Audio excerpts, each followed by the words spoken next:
Welcome, my friends, to Peace, Love, and Bring It Back, the podcast that never ends, where we gather our clan and talk about the peace and love in our lives, the difficulties along the journey, and how we rise up from them. We will experience a little thing I call Kluberty together, and by the end of the show, we're going to find our sweet spot. I'm Uncle Dave, and our transformation starts right here. Hey now, and how are you doing? Want to welcome you to the next episode of Peace, Love, and Bring a Bat. Today, we're going to bring you definitely some hope. So we're going to bring you Rebekah Hope, who is an author who is building this community, and we're going to hear more about the community. And she's just an overall high energy person that I've been lucky enough to meet in my various communities that I participate in. So it's always about surrounding yourself with the right people. And today, Rebekah is going to be one of our right people. How are you doing today, Rebekah? I'm doing well. Thank you for having me. No, thank you so much. I know you have a very interesting story that we'll talk about a little bit. And, we'll just have some fun for a little while. I think we need to do that a little bit every now and then. Sounds good. What is there to life if you don't have fun? That's exactly it. So, the easiest question I always start with everybody is, what brings you some peace and love? Yeah, what brings me peace and love? I would say the biggest thing that brings me peace and love is just knowing who I am, and in the midst of uncertainties, knowing whose I am. And when I don't have all the answers, I can rest assured knowing the one who does. Yeah, well, that's awesome because part of your story. I mean, so Rebekah is an author of Beyond the Brokenness. So if we can start about, so people can get to know who you are. So what do you mean by brokenness? What do we all sometimes feel that brokenness. And what do you mean by Beyond the Brokenness? Yeah, so when the Lord gave me the title for the book Beyond the Brokenness, what it meant to me was simply the fact that we all have certain types of brokenness in our life, or things that feel like broken pieces of our life that keep us from being whole and walking in our destiny. And the goal of Beyond the Brokenness is to help people see what's beyond that, see what's beyond those pieces that just feels like has shattered your life, see what's beyond that, but not by getting past the brokenness, instead by taking those broken pieces and allowing it to become your mission. Yeah, well, I think that's great because I talk about that as well. A kaleidoscope with all the different pieces instead of broken pieces, becomes something beautiful. A mosaic is another beautiful example. And I'm sure you know very much about the Japanese philosophy around kintsugi, about, embracing the brokenness and putting it back together to still show the value of something like that. So how did you what do you mean by brokenness as it relates to you?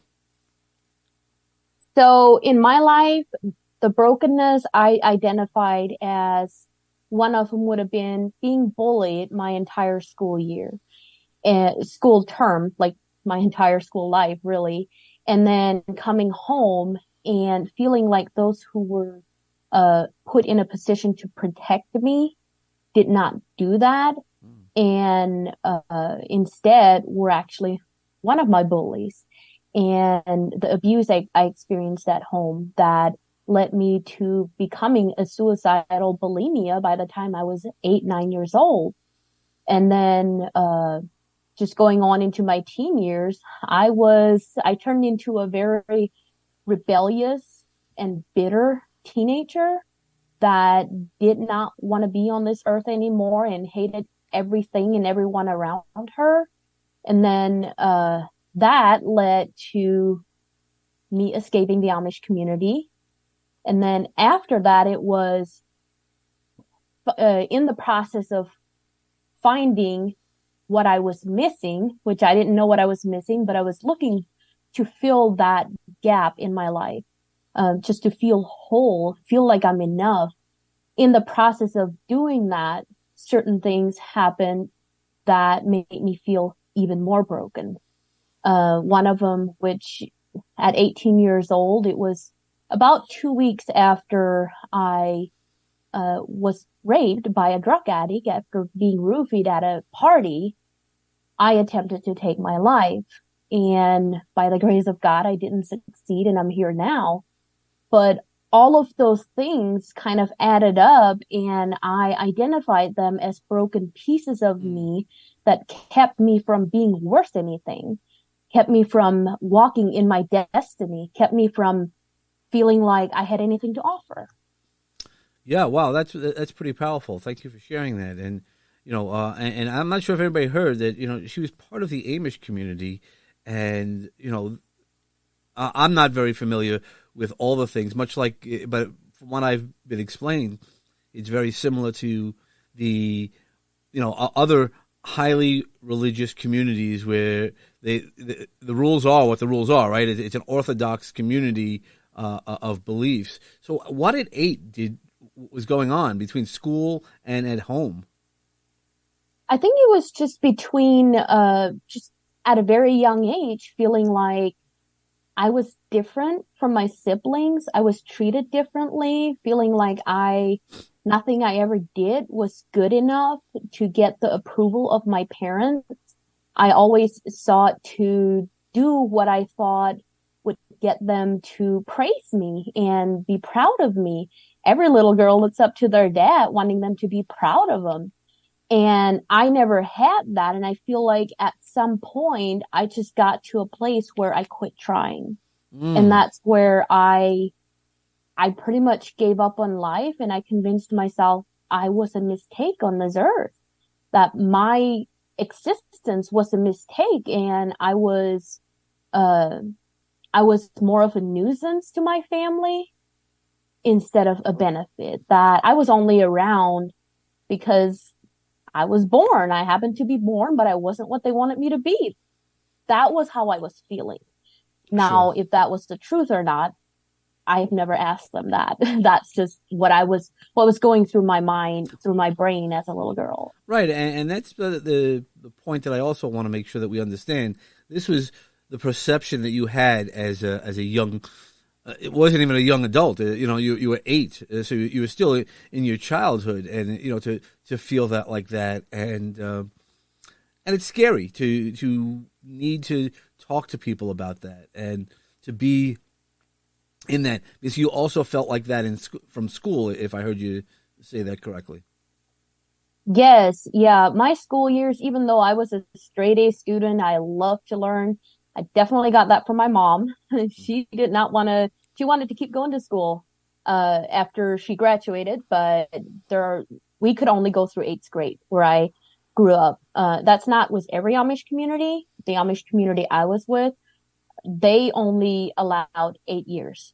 Mm. Um, so I was very much a straight A student. I loved learning, was always looking for new things to learn, but the environment and just the way I was treated, which I wasn't the only student treated that way. But from my perspective, the way I was treated really kept me from having the ability to enjoy that learning Mm. and constantly, made fun of because my family wasn't the richest family in the community. So we usually didn't have the nicest clothes. We had usually had homemade lunch that, it was we were looked at as poor. Right, you were more. It was more simple than an elaborate lunch, and which goes to Right. show you, in every community, so not just the Amish community, but in every community there's a hierarchy, and it's generally a financial hierarchy, or probably also a religious hierarchy. But you had said that that you only went to eighth grade. Do all children, or is there uh, just girls, or women only go up to eighth grade, and then is there other education, or at that point they feel that you have enough education with that you don't need to go past eighth grade? Yeah, no, that's for boys and girls alike. Now Okay. that depends what community you're in. But if the rule is for girls, it's the same rule for the boys. Okay. What they believe is once you've hit eight years of education, that's the only education you need in order to have a good Amish life. After that, you're expected to stay home and learn the values of running a home. For a woman, it's keeping the house clean, cooking, and just keeping the home in order. For the boys, it's learning traits on how to bring home income for their family. Because you're expected to grow up, eventually get married and have kids. And so they educate you, prepare you for that after you're done with the 8 years of schooling.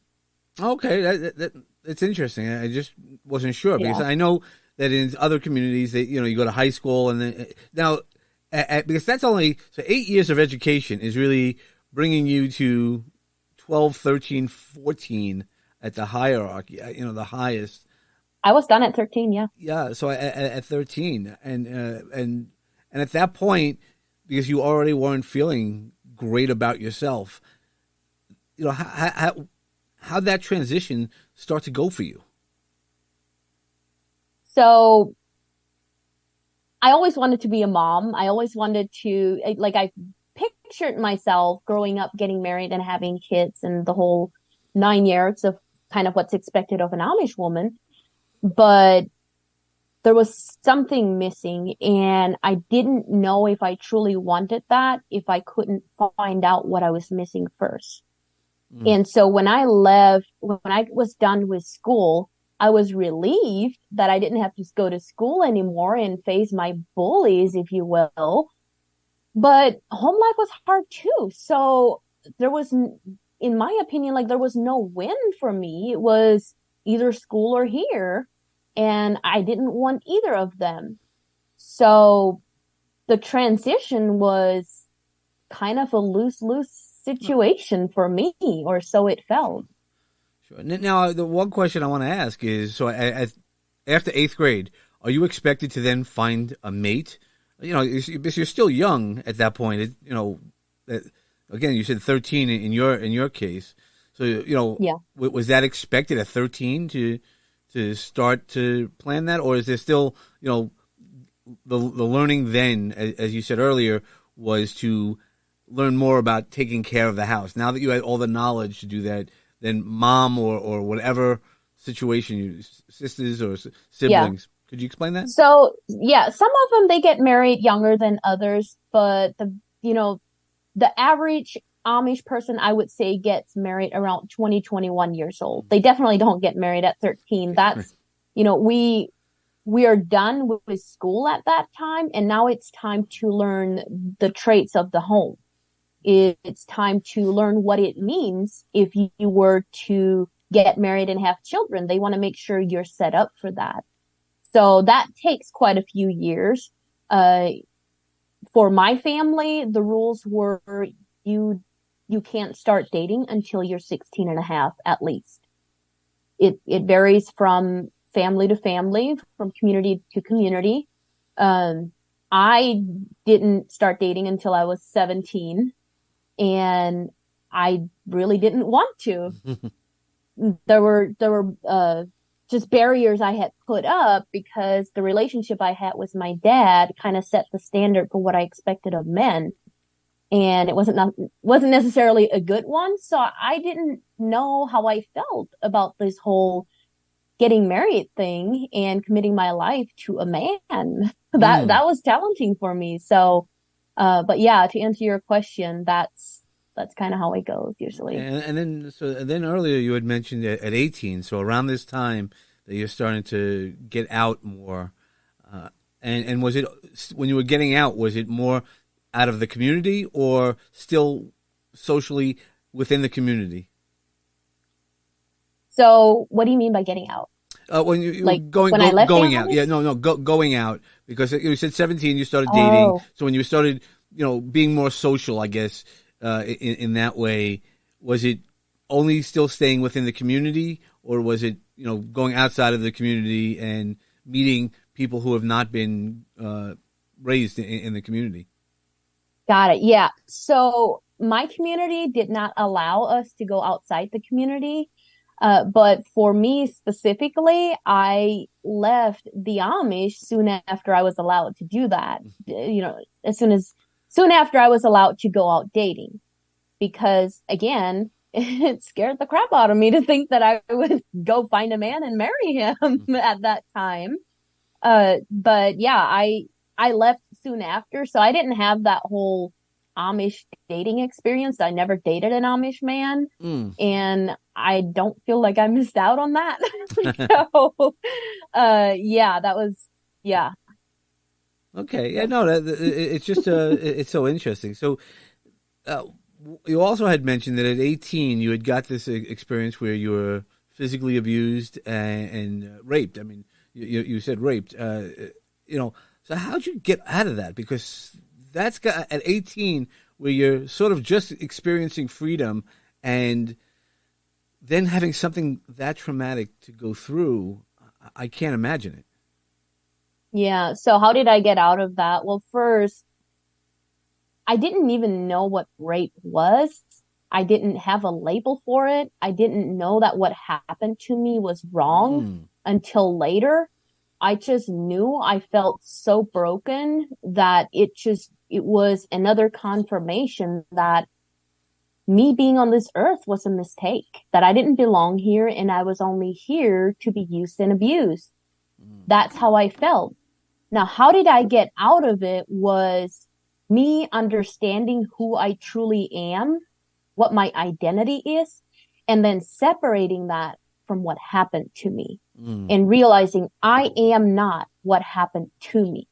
I can use that as a weapon, actually, and as a mission to go help other people. But I first have to separate it and go, yes, this happened to me. Yes, this is how I feel about it. This is how I felt about it. But then realizing that who I am is not that. My identity had to be separated from my experience, if that makes sense. No, it makes 100%. That's why a lot of times people go, well, what do you do? And I go, this is what I do. It's not always who I am. And, because I have a career outside of podcasting and things like that. So that's why I'm like, yeah, that's what I do, but that's not who I am, which is a much deeper conversation. And, you're a pretty deep person. So, how did you get through that, something like that? Because it's not just, okay, I'm going to separate the two. I mean, there's a lot of pieces that... go ahead. There's a lot of layers to it. Some people say it's like peeling back an onion one layer at a time. There's a lot of different analogies you can use for that. For me, it just came down to realizing that I deserved the support I needed to work through it, to recognize, one, what happened. Number two, recognize that I did nothing to cause it to happen, that it was not my fault. And then three, really allowing the people who were wanting to help me to help me. But I would say even above all of those, the most healing I ever got was what between me and my creator. The most healing, the most reassurance, the biggest levels of freedom I've ever had were moments that happened in my closet between me and my creator. Like that was just because when I first became a follower of Christ, I didn't necessarily have the people to help me learn how to read a Bible or learn what it meant to be a born again Christian. And some look at that as, well, you were just, a prey for the wolves, if you will. You were just out there and, they were just waiting for someone like you. And, but I say it actually cost me to dig deeper and seek those things for myself instead of relying on someone else to translate it for me. Yes, I needed the help. I needed a community. That is very, very important. But it does not take away from the importance of someone seeking out their salvation with fear and trembling before their creator. Just me and my creator. Like that's, I cannot emphasize on that enough. Well, now, so that's sort of a different belief than how you grew up. Because as most of us grew up, and I'll speak at least for myself, right? I grew up, with a Jewish faith, but God's this big scary person, and we have to obey the rules. And I know from my Catholic, my daughters were raised Catholic, and the same type of talking. And even when you go to visit all these beautiful cathedrals, it's really a visual of how powerful God is. But the real magic, and where you were talking about, and that's really where I'm leading to, is the power of God is really within us, not outside. It's not the big scary stuff outside. It's the power that we have within ourselves that comes from that magic spark of life. Yeah. So is that different than how I grew up? Yes. My family, ironically, there are a lot of similarities between them and the Jewish religion. Mm-hmm. So Amish is the religion. That is their faith. They have a bishop who they look up to, and everything needs to be approved through him. Basically, they believe that God has assigned this bishop to tell them how to live. Mm. And the bishop has to make rules. And if they don't follow those rules, they're disobeying God. So it's kind of a twisted version of Christianity, because they believe in Jesus.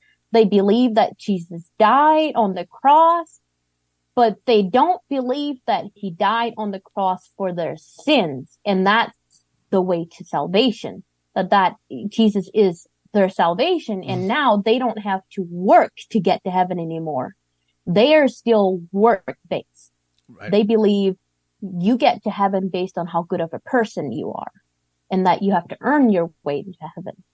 That's different than how I view it from a Christian standpoint, that you can only get to heaven one way, and that is by accepting Jesus as your salvation, the ultimate price, and just receiving that as a free gift because it's been paid for. So all I need to do is receive that to get to heaven.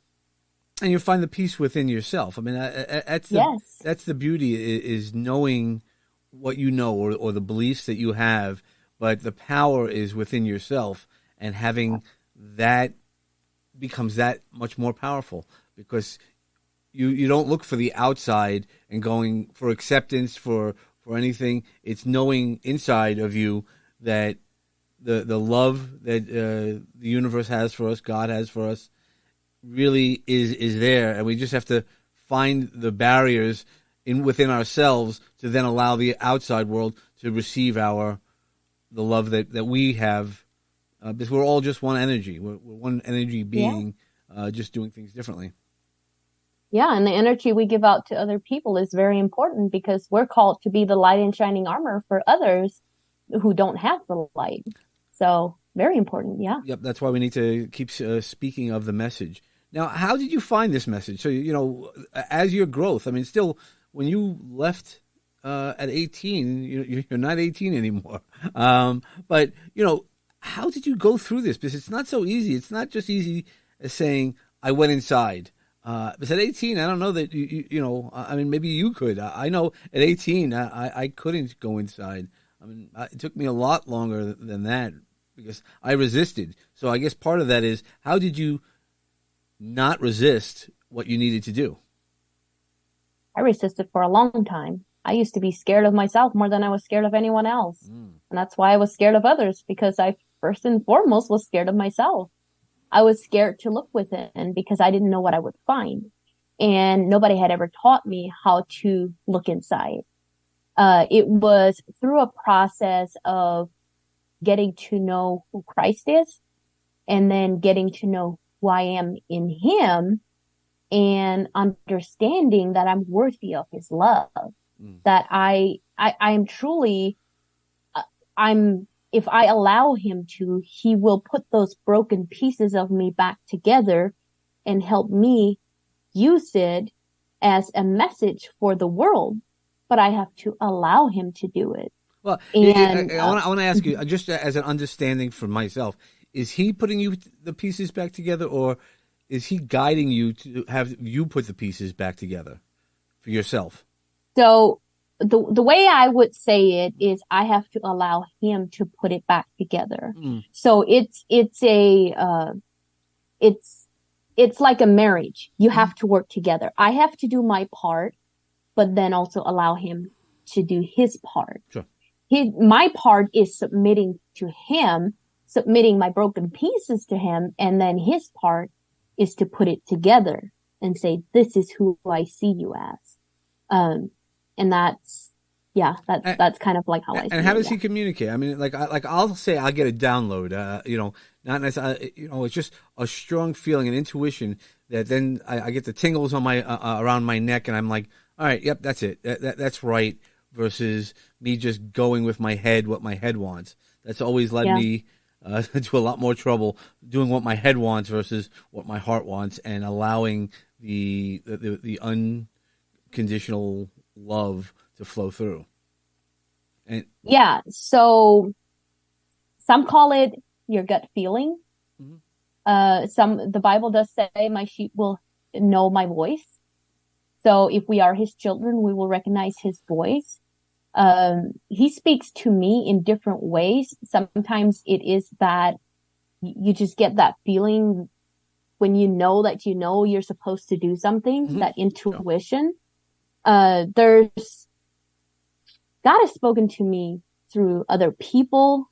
He's spoken to me, just me and him. Sometimes I get this tingling and worms in my left hand. And it took me a while to recognize the sign, but it went back to he is holding me in his righteous right hand. So which hand would he hold me? If it's his right hand, it would be my left, right? And I always feel it in my left. And I have recognized that as a sign that he's holding my hand and guiding me and just saying, I got you. That when I say like, I hear something from God, I'm saying I hear that still small voice speaking to me that I recognize as nothing other than God, because it brings me peace. There's no anxiety with it. There's no anger. There's no fear with it. It brings me peace, and it just has that feeling of right. Does that make sense? I understand it. Yeah, it makes so much sense. I remember being in a class to learn mediumship, how to be a medium, and the instructor was like, you have to surrender. So I said, okay, how do you surrender? He goes, you just do. I go, come on, what do you mean, just? And it really is. Once you really surrender to whatever your beliefs are, that's a powerful part. It's not saying that you don't have a caring of what it is, but knowing that it's going to be right. And, another mentor of mine had recently just said, it's not your job. It's like, when you go to a restaurant and you order, a fancy dish and you don't know how to cook it. Well, that's okay. It's not your job. Just know that the cook's job is to cook it really well. The waiter's job is to bring it to you, and your job is to eat it. And the same thing is for everything in our lives. And that's where, you and I have had some conversations. It really is. We have to do it, but we have to not necessarily push what we want to push or move what we need to move when it's not our job. For you believe that Jesus is going to help you fix your brokenness, and which is beautiful. It's really powerful when you can take that step back and go, okay, it's not my job. Jesus has me in your case, and that's what I do. And a lot of times I get frustrated, and I'm just like, okay, not my job. Or as my friend Stacy always, she loves one of the comments, not my circus, not my monkey, not my circus. The things that we don't have to worry about, we don't always have to engage in every conversation that we have. Now, one of the conversations that we want to talk about is this new community that you're bringing. So I would love you to tell me a little bit about the Divine Hope community. Could you share some stuff about that? Yeah. So the Divine Hope community is a community that I recently started because of what God put on my heart. It is a women's only community. Sorry, men. I am a woman, so I can only teach you how to be a woman. I can't teach you how to be a man. So that's kind of my perspective on it and why I chose to do a women's only. But also because of what we are doing through this community, I want it to be a safe place for women to share, because there's going to be a lot of vulnerability with it. And I find women are far more likely to share and be vulnerable when they feel like they're in a safe place. Sure. So what Divine Hope Community is we help entrepreneurial spirited women take back their God-given authority and walk into their destiny. And to break that down, we help you use those broken pieces, those pieces that you feel like are broken in your life. We help you understand how you can pick those up and use those and to take back your authority, and then walk into what you feel like you are put on this earth to do, and walk in the fullness of that so you can contribute the most to this world and not suppress this world of the gifts and talents that you were given to share with them, because you matter. You matter, and what you have to offer matters. And the only reason the world doesn't know about it yet is because you haven't put it out there. You're not offering it. So that's what we're about. We take to do this, we take you through what I call the Divine Hope Step Systems program.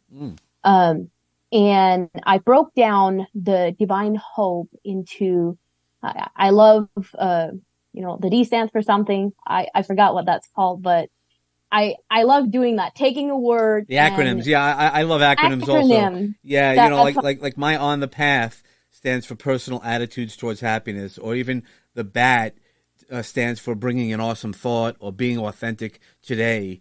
And, it really is. It gets you to think differently. It gets you to engage differently. So I'd love to hear more about your community.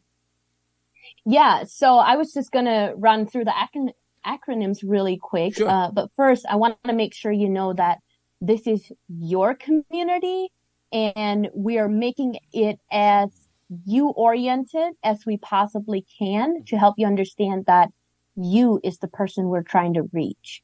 And together we can. Apart, Satan will.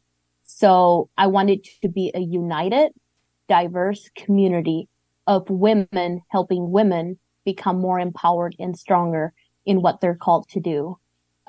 So the Divine Hope, divine, the D stands for divinity, a divine power beyond yourself. And that's what I talk about, where your identity starts with something beyond yourself. So you have to see beyond yourself to know where you came from, to know who you are. Sure. And then integrity starts with self-integrity. What does the integrity look like with you? If you don't honor your word, how can you expect someone else to honor it? And if you get upset when someone else doesn't honor their word, shouldn't you get upset at yourself if you don't honor your word? And I'm not saying being harsh and self-destructive to yourself, but I am saying treat yourself the way you want other people to treat you. Sure. And that's with integrity. And then the V stands for vulnerability. We already talked a little bit about that. Are you being honest with yourself first and foremost? Because you can sit here and lie to me all day long and I might not know about it. The most destructive thing about that is that you're lying to yourself. It has no effect on me. It has an effect on you. So we talk a lot about that. And then inclusive. This is a big one for me. Is your life an all-inclusive package? What I mean by that is I used to have a business life. I used to have a work life, a church life, and a nightlife. Plus a couple others. A social life, a non-social life. And all of those different lives had to be kept separate. I didn't want one to know about another. It was so separated and divided that I couldn't even keep track anymore. So we're going to help you break down those barriers, help you understand why you might be doing that if you are, and then allow yourself to be inclusive with everything in your life, not just people. And then, N is for noble. Are you one of noble character? If not, why?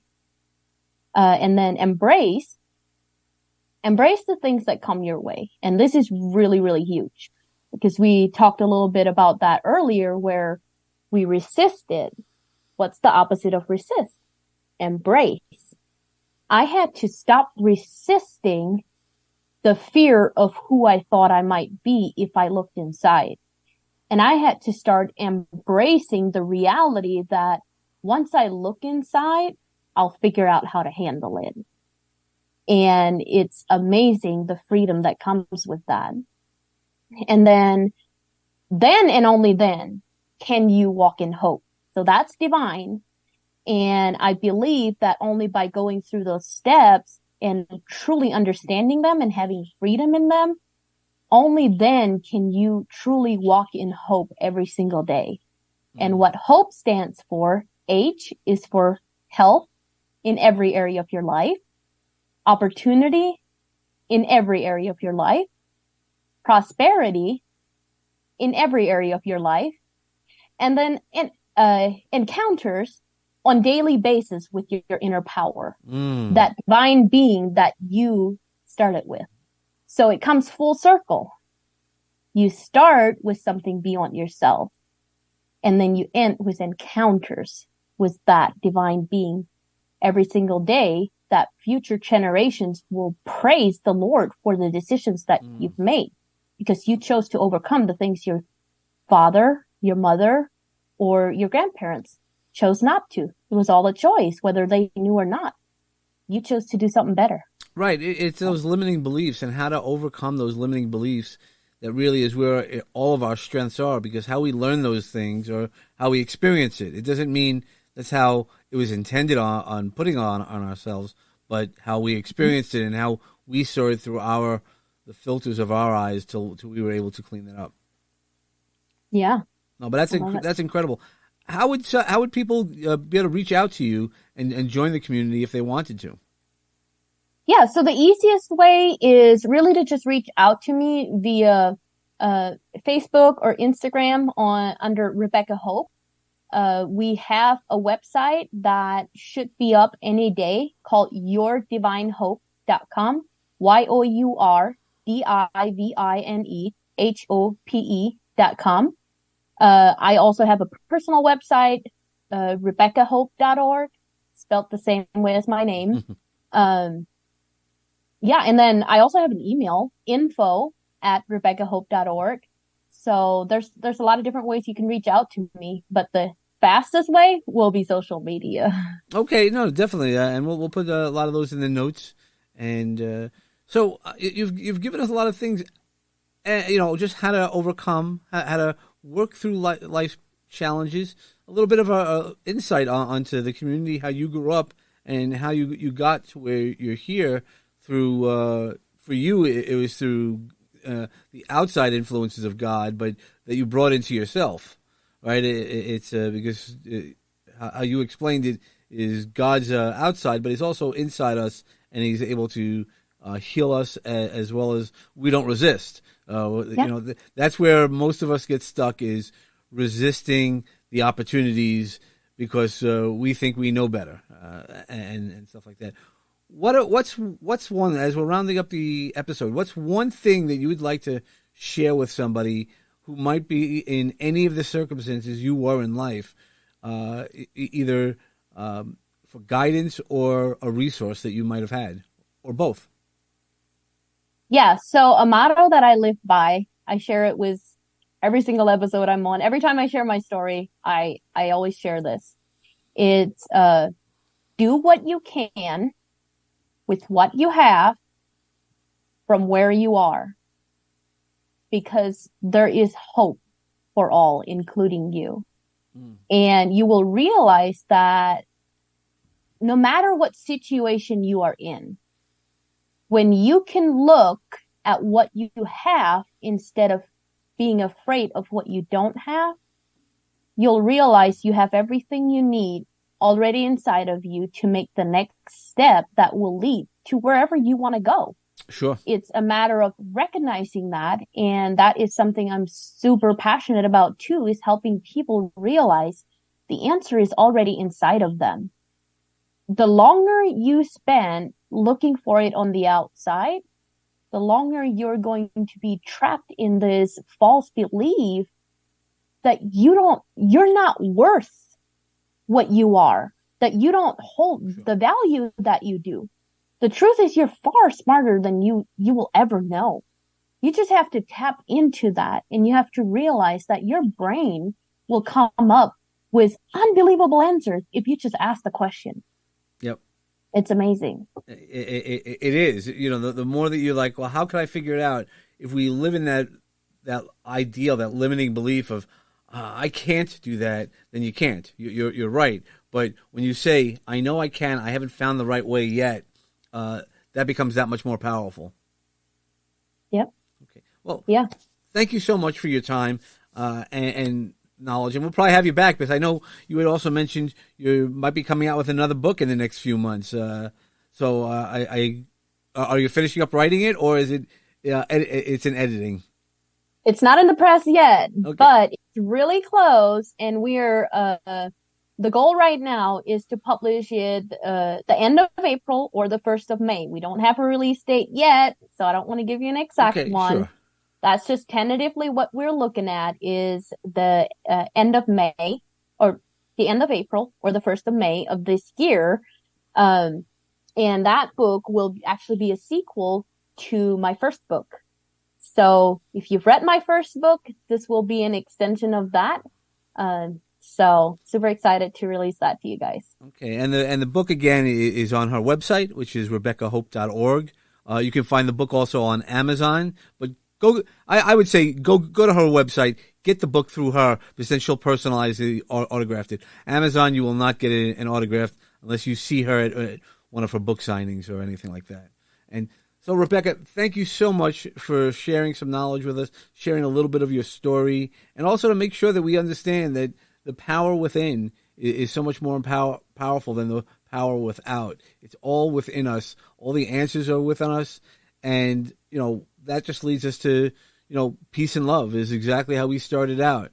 That if we find the peace and love within ourselves, you will definitely be able to bring your bat, find your sweet spot, and knock it out of the park. And I wish everybody a great day. Thank you so much. I'm really glad that you're enjoying our show. Peace, Love, and Bring a Bat is brought to you by Launchpad 516 Studios. Executive produced by David Chemetsky and George Andriopoulos.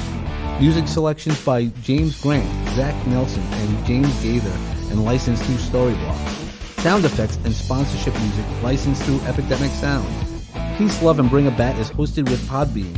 Subscribe to our show wherever podcasts are available. And don't forget to leave us a 5-star review on Apple Podcasts and share with all of your friends. Follow us on Facebook at Peace, Love, and Bring a Bat. Follow me, Uncle Dave Chemetsky, on Facebook, Instagram, LinkedIn, and Clubhouse. You can find all those links and more info at davidchemetsky.com. For show ideas, feedback, guest inquiries, or just to chat, reach out to me at peacelovebringabat@gmail.com. For sponsorship or media inquiries, reach out to peacelovebringabat@lp516.com. Make sure to follow all the great podcasts produced by Launchpad 516 Studios. Today's journey has come to a close, my friends. I hope the seeds of peace and love continue to grow for each one of you. Remember that peace and love surrounds you and will assist you to rise again. But don't forget to bring a bat for what you believe in. Namaste.